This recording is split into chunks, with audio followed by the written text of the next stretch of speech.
Bismillahirrahmanirrahim. Assalamu aleykum құрметті жақсыларым.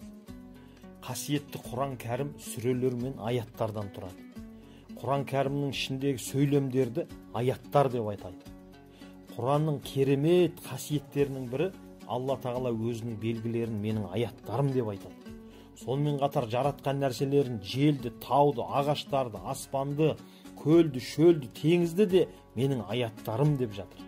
Яғни белгілерім деп айтып жатыр. Бұның барлығының арасында қандай байланыс бар? Табиғаттағы белгілері маған Құранның аяттарын есіме салып тұрады. Құранның аяттары маған табиғаттағы белгілеріне қарауымды, сол туралы ойлануыма итермелейді. Адам баласы Алланың бір белгісінен басқа бір белгісіне әрдайым ауысып тұрады. Ораза айында тарауих намазында Құранның аяттарын бастан аяқ тыңдап шығамыз. Құранның аяты дегеніміз ол бір белгі екен. Сыртқа шыға салысымен Алланың аяттарымен жолғамыз, жаратқан жаратылыстарына жолғамыз. Осының барлығы бізге бір белгі болып табылады.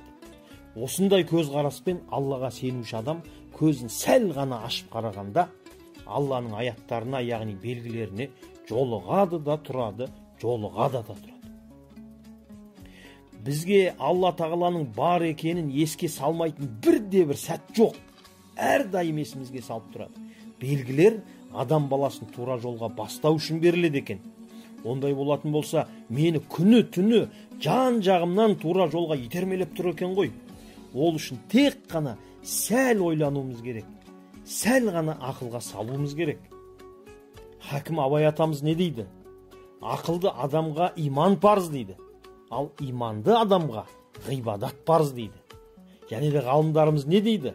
Үш-ақ адамға құлшылық жасамaya қойса болады дейді, намаз оқымaya қойса болады дейді. Үш түрлі ғана адамға. Біріншісі балағат жасқа толмаған сәби, екіншісі етеккірі келген әйел, үшіншісі ақыл есі дұрыс емес, жынды. Алла солай жаратып қойған. Ал енді сәл ойланып қарайықшы, біз осылардың қайсысына жатамыз? Ойланайық ағайын, ақылға келейік. Алла тағала бізге ақылды бекерден бекер берген жоқ. Бізді қасиетті қып, құрметті қып, малдан өзгеше қып, адам қылып бекерден бекер жаратқан жоқ ағайын.